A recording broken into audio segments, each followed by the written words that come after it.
Welcome to another edition of the Strong Talk podcast. I am Kalle Beck, joined by my guest this week, Michael Stroozas. Michael, Hey, Tim. you're one of the newer ASC Pro Strongman, highest placing amateur at the LA Fit Expo. You've been doing the sport for a while, so it's a Monday morning. Or I guess it's a little later out there. How do you start the week off? Well, I I work from home every other week, both with my boring kind of day job doing mortgage sales, and then my more fun job doing online coaching and programming, and then the small strength and conditioning gym that I run here in my hometown in Hudson, Wisconsin. But I actually start this particular week off working from home with my two youngest kids. So before we got on the phone, I was literally had 18-month-old daughter kind of crawling all over me while I was trying to text some program, for a couple clients before the podcast started. Yeah, it sounds similar to how my mornings start. It's like, oh, I got to catch up, got these get these programs out there.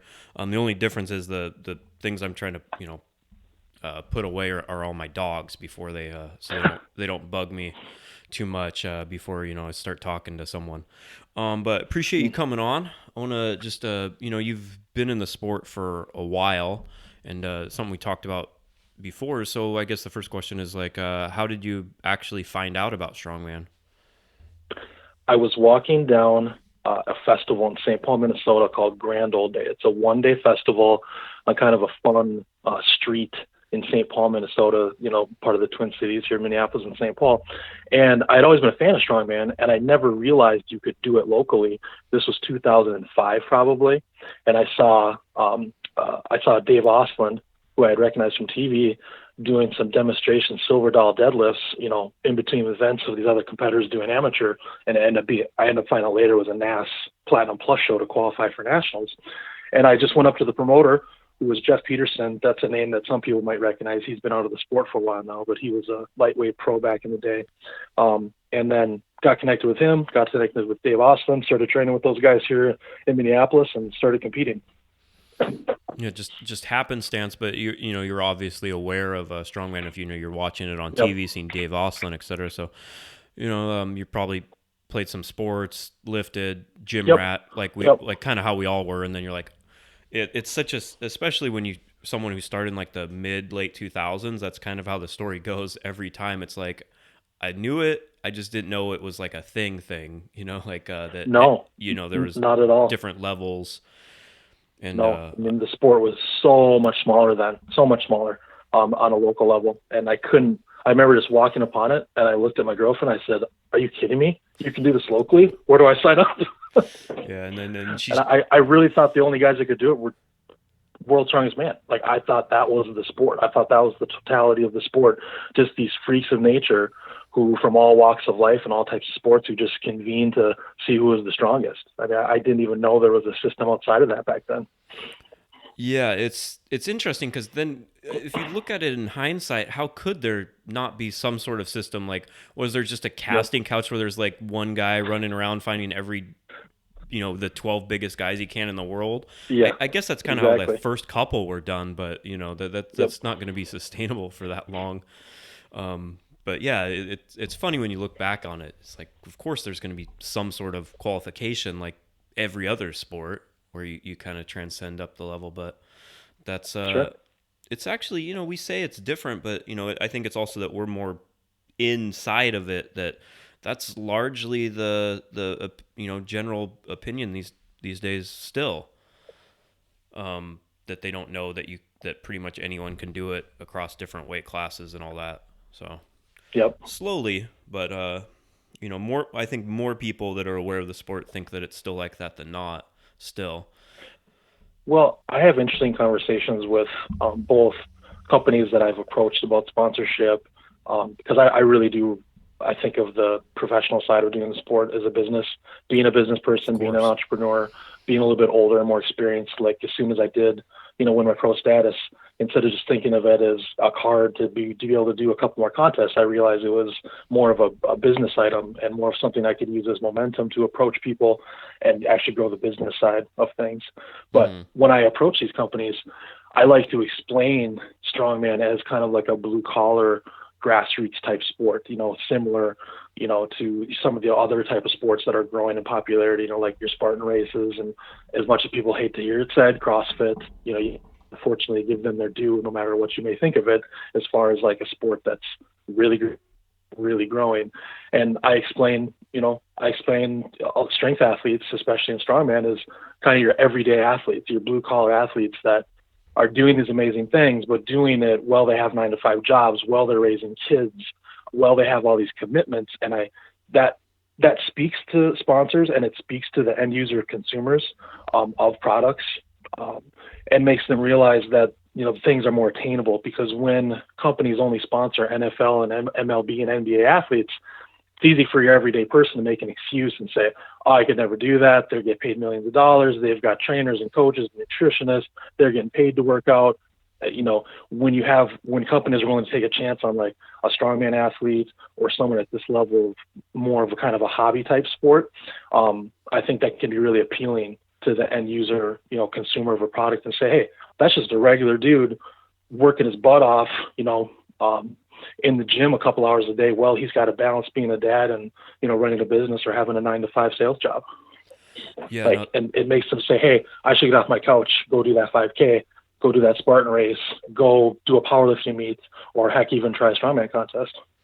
Yeah, no, that's really smart. And, I can't even, I can't even think of how many times people ask me about like how to go about, getting a sponsorship. I'm like, you have to be honest to who you are. Yep. Like you can't present yourself to a company being like, oh, I think this is what'll work, because it's not who I am. So you're like, this is who I am. I'm a blue collar guy. I think there's a lot of that. And I always thought like, and you see like, I think they're, like Jerry Pritchett's doing, Yep. is that kind of same way. And they're doing a little documentary on him that's coming out that's going to showcase that. And I think that really resonates. And another thing, even like the Eddie Strongman film, they show someone rise from that blue collar thing. He's just working on cars. They show that whole transition. He comes from, not the best town, he didn't have this all going for him, and he transcended that spot where, then he gets this sponsor, that, and he's able to do it full time. Like, I think that's another reason why that documentary did so well as well. But yeah, it's a good way to approach it for sure. You have to. Well, I've had a lot of people actually ask me, and I've helped a lot of people privately, and I've actually considered even making another part of my business, and, kind of in addition to actual strongman coaching, like helping younger guys with the business side of things that are trying to get a little help. Because only, as you and I both know, only the rarest situation, your Eddie Hall, a Brian Shaw, a Halfthor, those are the guys that can make it their real job, their full-time life. And I think a lot of the young guys are even some of them that are a little naive, they're smart enough to know that, but they are looking to get a little help. And for example, like this year, like I'm on pace not only to not pay to have to compete or travel or airfare or food, but like I'll probably actually make enough just from strongman this year to both compete for free and maybe make enough for the year to like pay my car payment or something for the year, to get rid of, to have my hobby, my sport, be something I don't have to pay for anymore, and actually do a little something to help my family too, rather than just being something I'm pouring all this money into. Yeah, it's not like, hopefully, and that's the other thing I think people have the issue with a sponsorship is it's kind of the reason for it is that it enables you to where you're able to dedicate the time where it's not taking too much away from the rest of your life. So, if you got a family and you're spending all your money, all your savings traveling to contests and, getting beat up along the way, that's not really fair to your family. Like, you need to save for their college fund, all this stuff. So if you can get people to kind of at least break even, it's going to be big. But yeah, it's smart. And I think, doing some consultation, coaching can go beyond that, where it's just, you're kind of guiding someone through the sport and letting them know, but this is I didn't even expect to have this conversation, but I could talk about an hour about just this subject right here. No, and like I said, I've had some private conversations because people frankly ask me, like, how did you did this, whatever date it was, January, like I think it was 7th. And then within a month I had signed on with SBD and had this big supplement sponsor and a couple other ones that I picked up in a matter of like 35 days. And like I said, it was looking at being a pro strongman as a business move, not as a ego thing, not as a, oh my God, look at me, I'm an ASC pro. I'm going to change my Facebook page immediately to say that. And it was about saying, okay, how do I leverage this as a business tool to make the sport more affordable for my family and to make it something that can actually contribute financially? Not going to live off of it, but how can I make it contribute to my household financially, considering the work that you have to put in to compete at a professional level, the toll it takes on your body. And like I said, people approached me, and I helped a couple other guys, and I helped a couple powerlifters and a couple others kind of secure some sponsorships.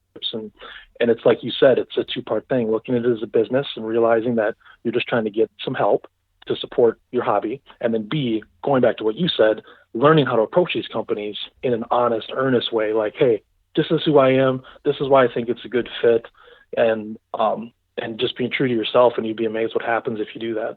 Sure, and also understanding that usually when they say no, we're not taking anyone, being smart enough to understand that's where negotiations start, not where they end.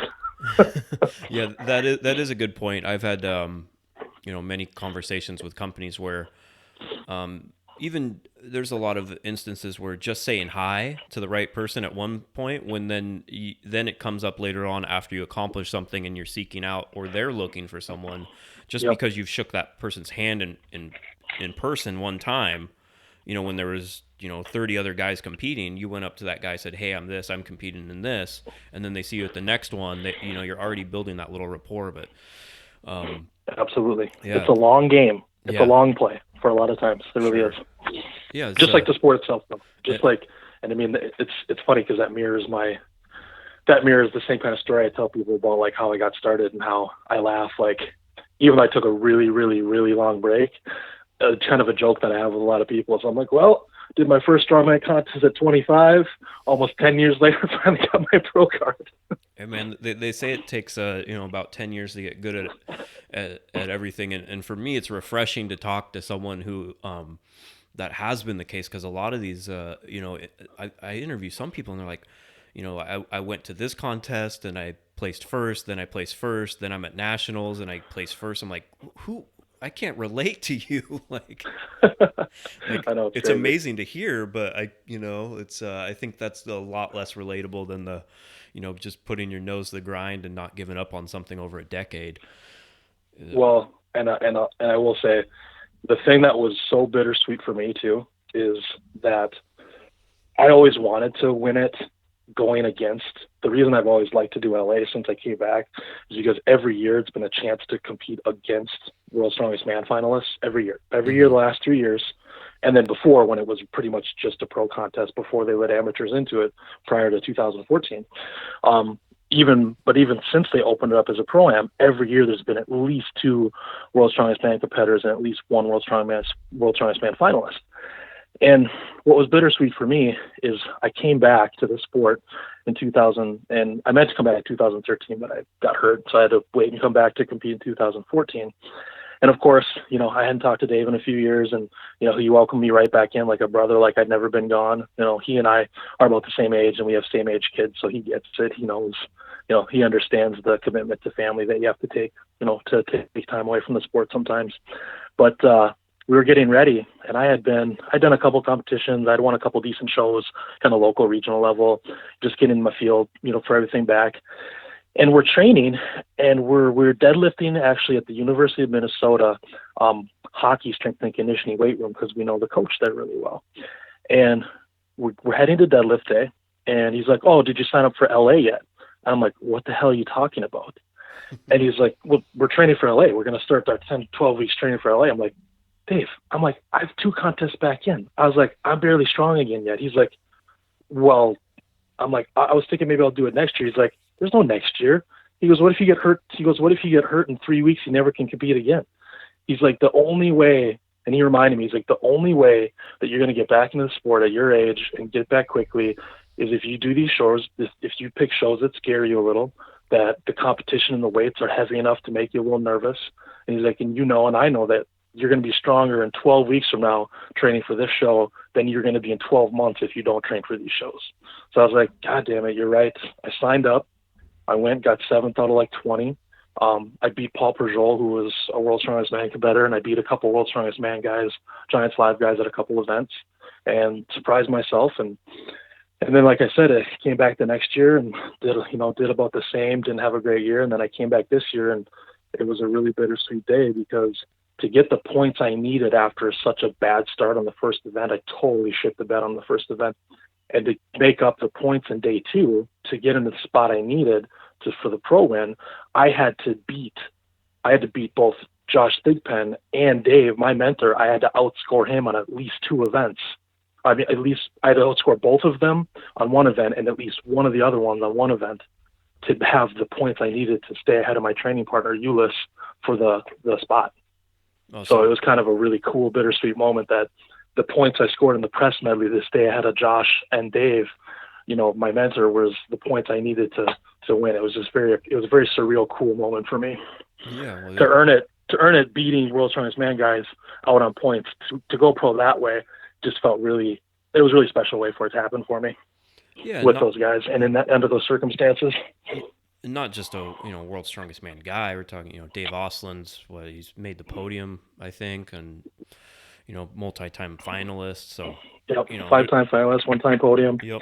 But more importantly to me, the reason it was bittersweet for me, it didn't really have anything to do with it had much less to do with how great he is as a strongman. I mean, he's a legend in the sport, and so much more to do that. It was the person who pushed me hard enough to be better than I've ever been, who's been my mentor, who's been my friend, who's, given me everything of his knowledge without ever asking for anything. And the one who pushed me to compete at that level when I didn't think I was ready, even though he, even at events, helping me be better events that, would eventually make me better than him at like certain pressing events, for example, not holding back, knowing like maybe that would be points I'm going to take from him in a contest.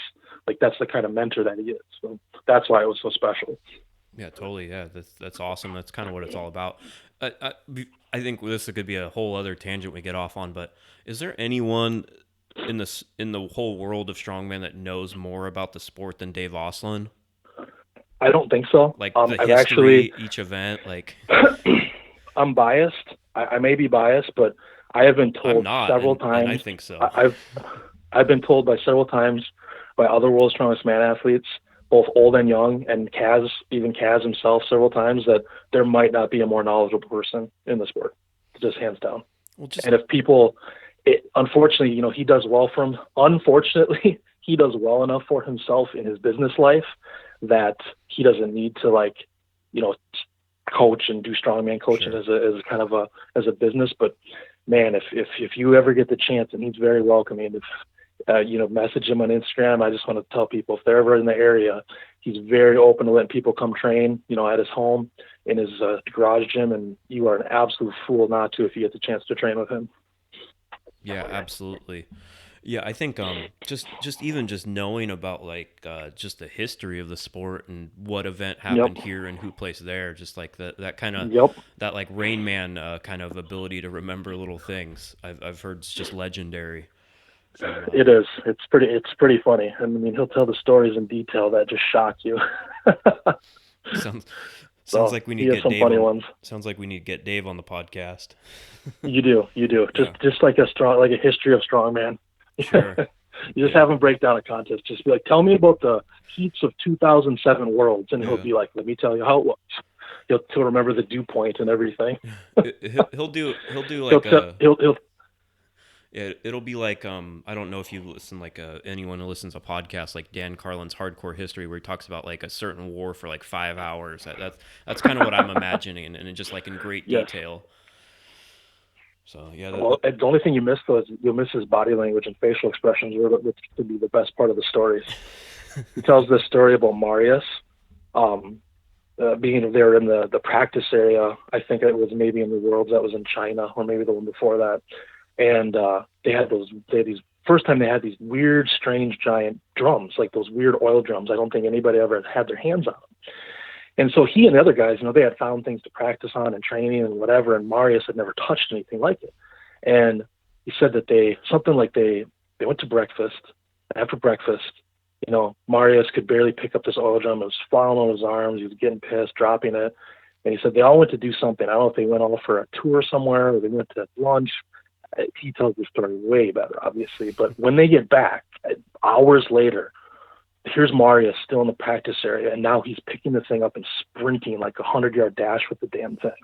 Like, and that's the kind of stuff, like he'll tell stories like that about some of these like crazy, legendary, larger than life people, of these behind the scenes stories that are even more larger than life, with things they did in training, or, you know, behind the scenes at the hotel, or afterwards, or out at night, and just the crazy things. It's a blast to hear about. Yeah, that's awesome. Yeah, definitely have to get Dave on. Let's go back a bit. We'll kind Sure. of go around. So you got into the sport in about, you think you said 2005. Yeah, I got into support '05, started competing in about '06. Yep. hmm And so you rise up the ranks. You said then you had some sort of injury that kept you out of the sport for a couple years. So what happened? You know, I actually uh, I competed till 2008, and I qualified for nationals a couple times, and I had won local shows and things. Nothing too spectacular, just some nice handy wins at some heavy local contests and regional level contests. And what actually made me step away from the sport initially when was when my first son was going to be born, my oldest son who's 9 now, and I was going to just step away because I was busy with school and work and trying to grow a business. And I said, oh, I'm just going to take a year off or so till he gets in daycare. My body's kind of beat up. I had some disc issues that were just genetic with my back that my mom and uncles had the same ones. And so just let's heal up, and I'm going to focus on being a work from home dad. And, it was a really big priority for me just from some things earlier in my life. And before I knew it, I blinked, and I not only had I not competed in strongman for over 5 years, I barely lifted weights seriously for 5 years. And I went from being, around 300 pounds, decent shape strongman, to about 280 pounds and not in shape, like more shape of round than anything, by about 2013, 2012. So it was actually right around, I was thinking I was 29. I'm 34 now. I'll be 35 here this year. And I stopped and I said, oh my God. And I said, all right. I was like, before I can even think about getting back to competing, I said, first I need to get my ass in shape, get back to the gym, start training seriously again. And I made a goal to be in the best shape and condition that I had ever been in my life by the time I turned 30. And I was, and I've done the same thing every year. I've gotten a little bit better, shape athletically every year since I've turned 30. And like I said, I'm keeping that train going and turning 35 this summer. So I'm trying to get on the Nick Best plan, I think. The Nick Best Mark Felix program. Sure, yeah. Just keep getting better with age.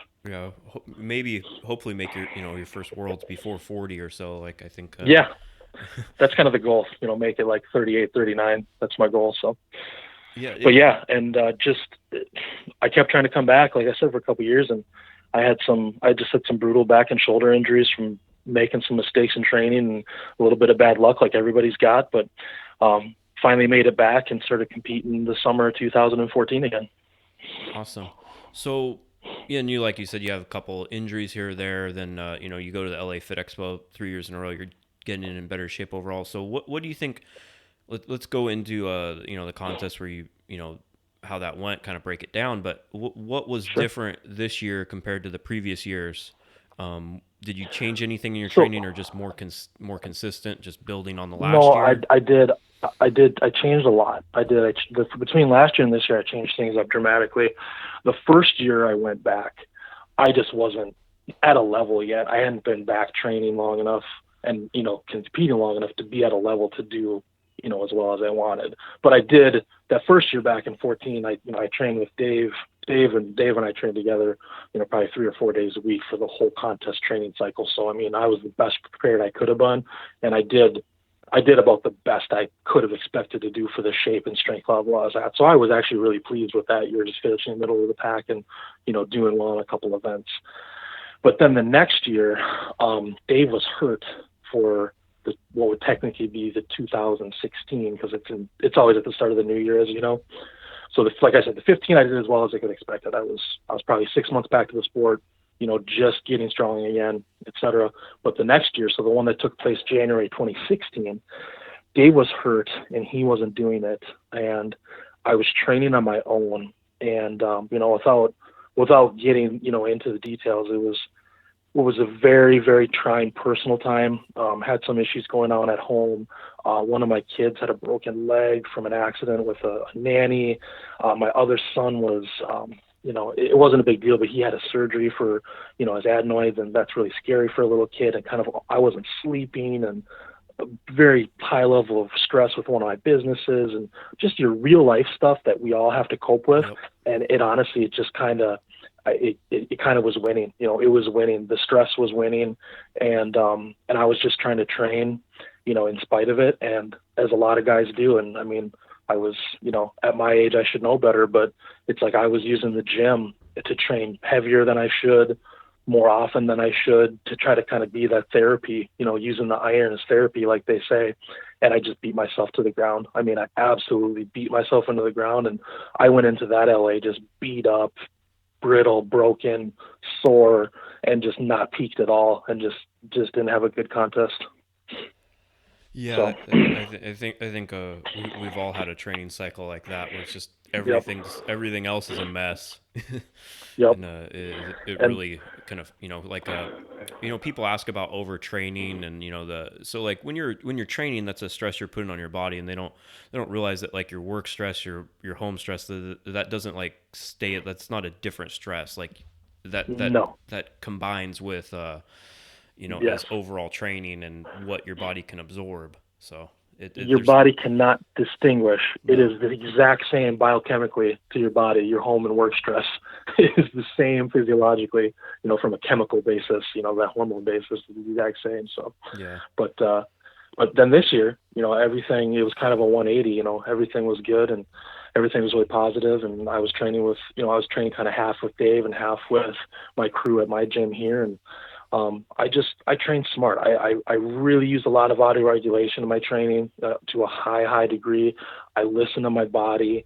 I train. I like to use volume and frequency. And there's two things. There's a few things just that stuck out in my mind when I was training this time. Listen to my own body and just trust in my own judgment as far as how heavy to go, regardless of what I maybe had programmed for myself. Not being stubborn and saying, you know what, I'm not going to do it that way today. I'm going to go 20% less, do more reps, get more practice in, come back to more. But a couple of things, a few different things stuck out of my mind. One was something that Nick Best had told me. He's a good friend of mine too, and sometimes he walks into the gym at his age, as an older competitor, and he calls it a nope day. He walks in, Sure. he looks around,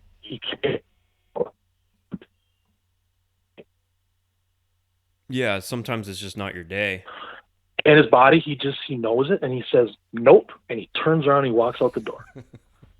Yeah. And he's one of the elite guys out there, and he has been for a long time. And when someone like that gives you that piece of advice, especially if you're getting into your 30s and 40s, Mm-hmm. probably a smart person to listen to. So sometimes I'd have a nope day. I'd walk in and be like, nope, and I'd either go home, play with my kids, or make an early dinner, or maybe FOMO for 30 minutes, or go see my doctor, or just come back the next day. And then another thing that stuck out of my mind about training, and it came up on a deadlift day, and from Dave, is he said two things to me this particular deadlift day, because I was going really hard. I was doing a bunch of auxiliary work, and I was kind of beating myself up. I tend to do that if I'm stressed out. I'll do some extra sets, and I'll beat myself up in the gym to kind of relieve the stress of everyday life. And he said, he goes, he told me, he's like, hey, remember, he goes, this is practice. He's like, training is practice. None of this means anything. He goes, it only means something at the contest. And then the other thing he told me that same day later on when we were deadlifting, I was getting kind of psyched up for a lift. And he's like, what are you doing? He goes, I want you to do this set with the nervous system arousal of doing a good job brushing your teeth. And that's a joke we have in Primal Strength, my gym, is I'll tell that to people. I'll see in their eyes, and I'll be like, hey, Jess or Carl, or I'll say, hey, Jess, or, hey, Mike, or hey, whatever. I'll say, do this set. I said, remember, this is practice. Do this with the nervous system arousal of brushing your teeth. Save your body, control the weights, Being a good strongman is about controlling massive weights, not moving them at any cost. Yep. At the contest, yeah, go nuts, smell ammonia, move the weight at any cost, and they're going to feel like nothing, because in training, you controlled them with a controlled mind and control over your body awareness. So then when you go to contests, you can move 10 and 20% heavier weights when you're psyched up out of your mind, and they'll feel like nothing. Because if you're in the gym learning to control massive weights with a calm mind, you can you can move incredible weights in a contest when you go nuts.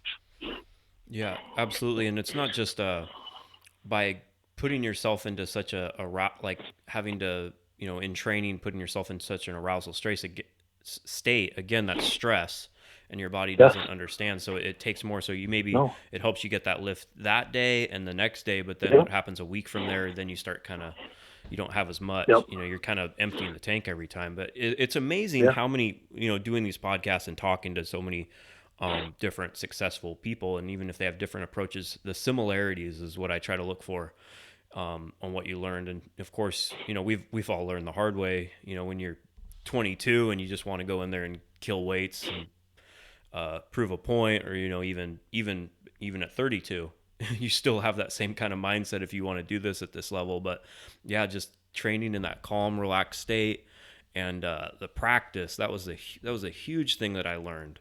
And I learned that from my good friend Robert Oberst, and he just took that in because he was already a high level athlete in different sports.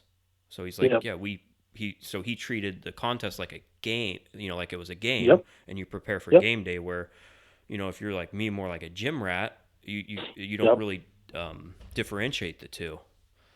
Yep.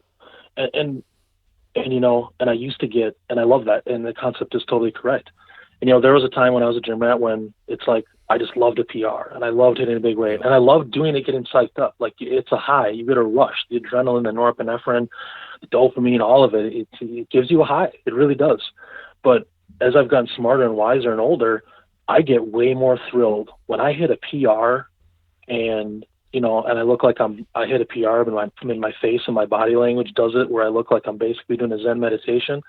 That is so much more thrilling to me, to know that I have that kind of mastery over my body, that I can control a massive weight that way, instead of just having to go crazy and move it any way I can. To know that you have that type of control and power in you, like, that's a way bigger high to me. To just, whether it's a log press or a stone load or a gym lift or a deadlift or whatever, to go calmly and technically, and be aware of everything you're doing, and hit a PR or hit some great lift and do it smooth and controlled, and feel yourself controlling a massive object or a barbell. There's nothing like that feeling. There's just nothing like it. To do it with that state of mind is an incredible rush. It really is. Once you can learn to do that and treat it like practice, and once you can learn how to get strong without going nuts. Because I know guys, they can't. I mean, the difference between them training calm and them training on a half a bottle of nose torque, it's like a different guy. I mean, the strength level is incredibly different. And when you can close that gap, and like I said, control huge weights and implements in the gym with a calm mind, and what you can do in a contest is absolutely mind blowing. No, absolutely. Not necessarily to the outside observer. Hopefully it is, but at least to you in your internal environment, how easy stuff feels at a contest. It's incredible. Sure. It's a tough balance though, because on the other hand, there is those there are those guys that can just tap deep into that thing and then just Yep. do some crazy Yep. performance, and you also Yep. have to teach that to an extent too. You Or do. You do. so it's tough. So it's tough. So you need to know how to go to that place where you just get something done, which You probably do. shouldn't have been possible, honestly, in the moment. But so Yep. it's a fine line we all have to walk. And I'm glad you brought that up, because it is like, and you can't go too far the other way and not be able to tap into it, because you've got to tap into that to be able to perform some of the feats of strength that we have to do. And you've got to summon, huge amounts of emotion. I did a lift in the gym the other day. Like, I did a big write up about kind of mental health. I've struggled with, some serious depression issues in my life, and I'm very public about it. I'm not ashamed of it. I like that, trying to create awareness about it. And I had a really emotional day in the gym, and I went to that place and I tapped into that place in my mind, and I used raw emotion to do this huge natural stone load that I actually didn't think it was possible to lift this particular stone, because of its shape and grips, to this height that I did. and I don't know if I could do it again. Honestly, Right. I Yeah. don't. I don't think. I don't know if I could do it again unless I went to that super deep place in my mind. I don't think I could repeat it. Yeah, and you definitely learn a lot about yourself by going to those places. So yeah, it's a fine line, and that's something I think people don't take away. Is like people go, like, why do you train? Why do why do you lift all these heavy weights? Why do you keep getting injured? Is that Yep. like you're talking about dealing with depression and kind of you really, for me, like when you're looking back, especially taking kind of a break right now myself, you think more, and I'm sure you had I'd imagine you'd have times when you were out of competing as well, where you look back and you go, what was the point of when I was actually doing that? And it's kind of just to learn like who you are and what you're capable of, and that can apply to everything else in life if you treat it right. No, it does. It truly does, and it's it gets complicated too on the type of group you train with and where you train, and if you train alone and if you don't, and like you said, if you're dealing with mental health issues and if you're not, and why you choose to do the sport, and it's like I wrote in that post. There's so for most of us, like it says in that ID documentary, for a lot of us, there's a void, whatever it might be, and we're filling it with this sport and with this intense training, and it's usually don't judge a book by its cover because usually these people lifting these massive objects are so much more complicated human beings than some meathead trying to move a big weight that maybe a casual onlooker might expect us to be. And I find that most of us in the sport are not. Most people are very interesting, complicated folks, and for a lot of people, this is a family. I know that my gym in particular, people really think of it as a home and they feel like they're home there and they think of the people there as their family. It's a lot of people, it's like their alternative to going to like a church or something almost, as an Yeah. example. Um, and it means a lot to a lot of people in a deep way, really deep emotional, spiritual type level. And it's so funny when people who don't understand are just like, yo, there's just a bunch of rockheads lifting big stuff to think they're cool. And it couldn't be further from the truth for most of us that do this game, man. No, there's definitely a void in a lot of us, and one of the it's without getting too deep into it, like talking to a lot of guys. Like I think I went to a trip in China and we're all hanging out, and it's like shit. We all like didn't have a good relationship with our dad. Like this is weird, Yeah. like that's not the Yep. most uncommon thing, but we're like, yeah, he was this, and he never coached up to this. I'm like, well, maybe that's why we're all here. Like, Could be. but I'm sure everyone has their own reasons, and we all deal with our own things, and it's a great outlet to because there's nothing really better than setting what seems like unachievable goals and Yep. even failing at them Yep. is helps you with to deal with life, in my opinion. But just the Well, pursuit of the pursuit of excellence is important. and without getting too metaphysical, I mean, for me, I'm someone, I studied a lot of Eastern philosophies and I've done a lot of different types of meditation, and I was in traditional martial arts for many years as a kid, and I always found it very interesting and fascinating, the mind and body connection. And I think sometimes to someone watching me compete or, you know, compete at a competition or train at like a competition level mindset and training, every occasional time I do when I'm not training calmly and I'm going to that place, it might look like an absolute lunatic screaming and roaring and intense and pacing and whatever, doing these lifts and but it's so contrasted to what's on the inside, because on the inside, when I'm like that on the outside in that element, on the inside, I mean, I'm transcended. My mind is clear. It's empty. I have like the highest level of peace and tranquility on the inside that you can imagine. It's like a perfect harmonious Zen meditation, and on the outside, it looks like an absolute storm. But on the inside, it's like someone looking at a hurricane. It's like I feel like I'm in the eye of it, but everyone looking on the outside is just seeing this storm, and but in the inside, it's like perfect tranquility. Yeah, that's awesome. I think that's pretty much just summing up what's hard to explain. That is one of the reasons why a lot of us keep going back to that. Like, why do you do that? And it's because, man, those moments, that's the stuff you remember. Like those moments in training or a contest where you get that moment. Yep. They're everything. But yeah, let's go a little bit more into, so you win LA, you win your pro card in LA. Then you did. was it up in Northern California? You did like Yeah, yep, was it yep. strongest lager or something Yeah, like that? so Looked like a cool it was contest. yeah, it was a fun contest. It was strongest lager. It was an IHGF show. So it was like their version of strongman. So it was all traditional strongman events. It was all heavy traditional cool stuff, frame and finger fingers and heavy stones to high platforms. And it was to qualify for a couple. It was to qualify for an international trip. It was a winner take all. Go compete in Europe, either at a Hmm. Stones of Strength or Strength Games type hybrid strongman Highland Games type contest. So that was a really fun contest. It was a cool contest to win. I won every event except for I tied in the log press with a really great up and coming guy, Nick Romero, who trains with Casey Garrison at House of Power. Great, great kid, great guy.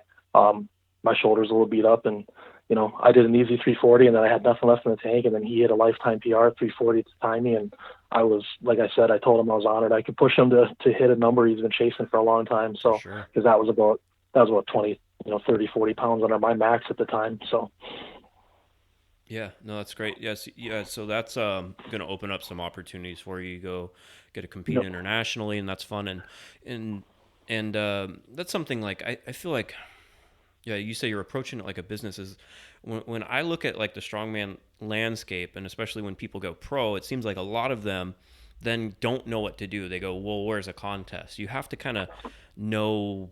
You have to. It's like you have to look at your path and what leads to where. And there's a lot of You do. opportunities out there right now that it just seems like Tons of opportunities. it's like, and then you see who shows up for them, and you're like, why aren't there 10 Nobody. guys at Nobody this? shows up, Cal. Nobody shows up. It doesn't make There's a sense lot to of me. phenomenon to that. Well, it frustrates me because people complain there's not enough shows, and then when shows are too heavy or not the right events, they don't show up because they don't think they can win. And you made a post about that actually the other day on Facebook. Like, I don't get why people like. You should go compete if you don't think. How are you going to get better? I mean, we could get off on a tangent, so I don't want Mm-hmm. to, but you got to go do shows. You got to go do shows, train for and compete in shows that scare you, that you're worried you might get, and you're going to get better than you could ever believe possible if you do that. Yep. And people are going to give you kudos for showing up, let alone how you did. They're just going to appreciate that you showed up and competed and tried. And there are tons of opportunities if you're willing to look and you're willing to message people on Facebook and call promoters and look at non-sanctioned shows and look at sanctioned shows. And you just can't expect your phone to ring, and you can't expect your inbox to fill up, both with contest opportunities or sponsorships. You've got to pound the pavement, man. It's a business. It is a business. Yeah, and nothing's going to happen for you in life in general with that kind of outlook. It's just No, and then the other thing, people get mad that this person got this or that, and it's like how many when you've applied for a job and someone said you got it, how many times have you ever referred to someone else when they said yes? Like, it's just life. Like, you take advantage of what's in front of you and what's presented, absolutely. and you No, just you keep do. on And you keep on rolling. yeah, there's a little bit too much diva. There's a little too much diva in strongman these days, but hopefully we can get rid of that soon. It's all good. Everything in overall keeps going in a good place. So you have the IGF, that you have that contest internationally coming up. So what else is next? You're going to North Carolina, Mid Atlantics. I think I saw you on Yep, there. Good to see you there. yep. I'm going to that. I'm getting some imaging done this week. I think I may have partially torn something in my QL/oblique area Mm. last week, but I'm going to keep training through and just see how I am. So I'll be down there. I'll be down there with my gear, and I might have to make the call on the morning of. I have a lot of people I'm coaching though, so I'm going no matter what. Sure. But I'm getting some imaging done later this week, hopefully, to see if I have a partial tear. Well, best of luck with that. Hopefully, it's Yeah, good news, and I'll definitely no, see you there. absolutely. And so potential injuries aside, I'd imagine after that maybe America's Strongest Man. Yeah, that's definitely the next thing. I mean, to be able to finally compete at that is a dream, and I don't care who you are or what you say. When you have the opportunity to compete at that show, you should, and you should want to. So I can't wait for that. Hopefully there'll be some other opportunities in there. There might be some opportunities to go do some stuff with Dave, and I'm trying to see if I can create some opportunities for myself to get to a Giants Live or an SCL show. And just like I said, I'm pounding the pavement and I'm hustling and I'm contacting promoters and saying this is why you should pick me. And So if people see me in a lineup for something, wonder why they didn't go, I can tell you right now to anyone listening, it's because they're not hustling the way I am, Yeah. hands down. No, Even if they might be stronger than me, but they're not hustling. it, So, it, and it, that's half the battle in this.